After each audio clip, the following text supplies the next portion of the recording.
আমার নতুন স্বামীর কি নাম সেটাও জানি না, শুধুমাত্র ঘুম থেকে উঠে বিছানা থেকে নামার সময় তার চেহারাটা দেখেছি। জরুলের সাথে তার চেহারার কোনো মিল নেই।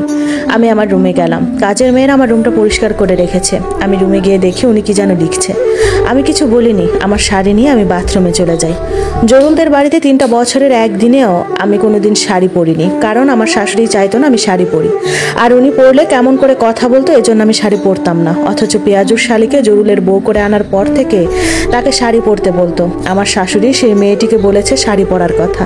আমি এসব দেখতাম। আমি জরুলদের বাড়িতে যাওয়ার পর আমার শাশুড়ি একদিন আমাকে বলে, তুমি মেহমান এসেছো, মেহমানের মতো থাকো। আমি চুপ ছিলাম, কোনো উত্তর দেইনি। জরুলের নতুন বউ একদিন কথার ছলে আমাকে উদ্দেশ্য করে বলে, আমি এখানে হাঁটি হাঁটি আসি নাই, 5 জন মাতিয়ে এসেছি। আমার মা বাবা আমাকে প্রেম করে পালিয়ে আসা শিখায়নি। আমি আর উত্তরে বলি নাই, অন্যের ঘর নষ্ট করাটা শিখিয়েছে। চুপ ছিলাম, কারণ ঝগড়া করাটা আমার সাথে যায় না। আমি 3 বছরে যতটা কথা বলি নাই ততটাই মেয়েটা বলেছে, এবং জরুলের মায়ের সাথে তর্কে পর্যন্ত গিয়েছে। সেই ঘর থেকে একটা জিনিসও আমি আনি নাই। সব কিছু না হয় স্মৃতি হয়ে থাক। ওই বাড়িতে হাসি নামের একটা বউ ছিল, তা না হয় আমার সাজানো গোছানো জিনিসগুলোতে প্রমাণ থাকবে। জরুল যেন আমার জিনিসপত্রগুলো দেখে আর প্রতিদিন আমার কথা মনে করে। সত্যি বলতে জরুলকে ভালোবাসি, আজীবন বাসবো, কিন্তু তার সাথে সংসার আমি আর করতে চাই না, কারণ পরিস্থিতি আর সংসার করার মতো নেই। জরুলকে ছাড়া বাঁচাটা অনেক কষ্টকর আমার জন্য। মা খেতে ডাকছে আমাকে।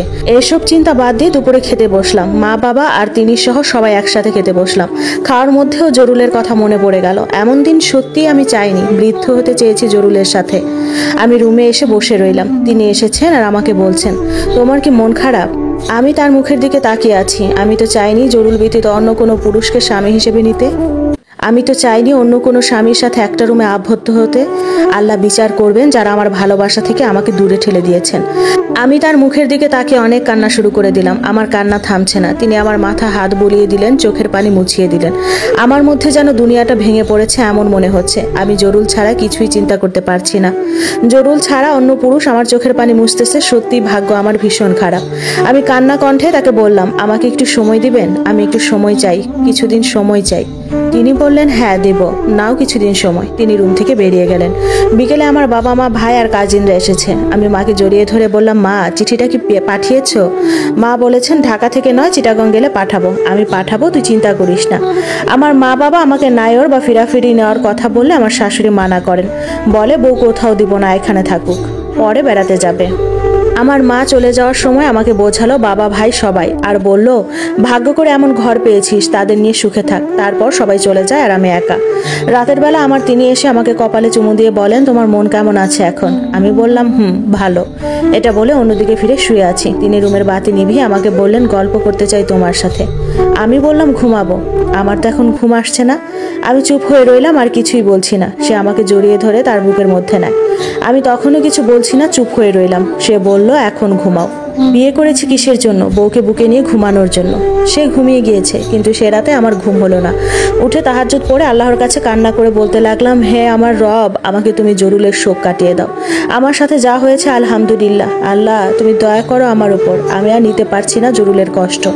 ফজরের নামাজের পর একটু ঘুম আসলো। এক ঘুমে উঠলাম বিকাল 3টা বাজে। কেউ আমাকে একটু ডাকেও নি। ঘুম থেকে উঠে হাত মুখ ধুয়ে রুমের বাহিরে গেলে মা আমাকে বলে, ঘুমালে হবে শুধু, ভাত তো খেতে হবে। তিনি আমাকে ভাত দেন। ভাত খেয়ে আমি তার রুমে গিয়ে বসি। তিনি নিজে থেকেই বলতে লাগলেন তার ছেলে বাহিরে গেছে। আমি কিছু বললাম না, চুপ করে রইলাম। তার পেশাটা কি সেটাও জানি না। কথা ছলে মা আমাকে বলল, তার ছেলে পশু ডাক্তার এবং আমার শ্বশুরও পশু ডাক্তার। আমার জামাইয়ের নাম মানিক। সময় তো সময় নিয়মেই যায়। আমার বিয়ের 1 মাস পর একটা চিঠি আসে, যেটা আমার খালাতো বোন নুহি পাঠায়।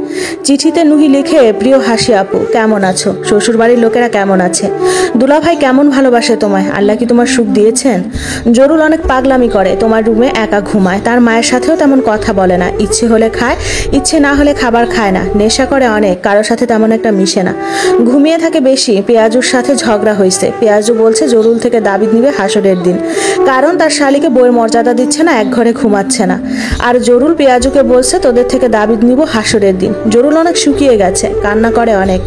ঘরে আগের মতো তেমন একটা বাজার করা হয় না। ঘরে এখন আর তেমন ফল ফলাদি এটা সেটা থাকে না। আগে তো তুমি আনতে, এই জন্য।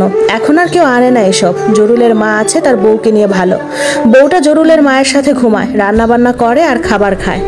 সে ঘরের সবাই তোমাকে অনেক মিস করে, তোমার শূন্যতা সবাইকে কাঁদায়। জরুলের দুনিয়া তুমি, জরুল তোমায় ছাড়া ভালো নেই, সেটা তার কর্মের মধ্যে বোঝা যাচ্ছে।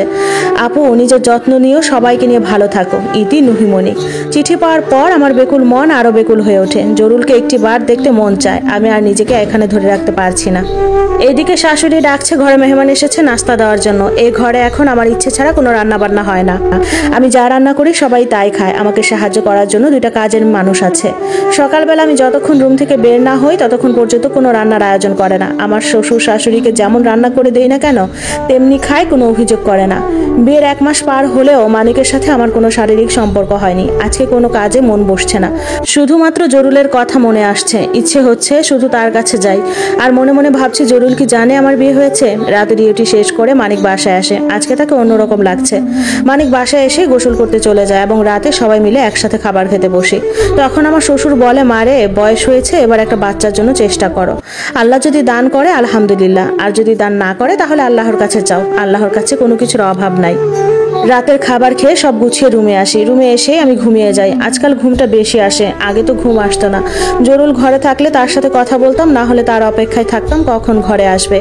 মাঝরাতে কারো স্পর্শে আমার ঘুম ভাঙে। মানিক আমাকে বলে, হাসি আমার আজ তোমাকে খুব কাছে পেতে ইচ্ছে হচ্ছে, দয়া করে আমাকে আর দূরে রেখো না, আমি তোমাকে খুব কাছে পেতে চাইছি আজ। আমি তাকে বাধা দিলাম না, চুপ করে রইলাম। কিন্তু বিন্দু মাত্র অনুভূতি নাই, শুধু মনে হচ্ছে জরুল ছিল জীবনের প্রথম পুরুষ।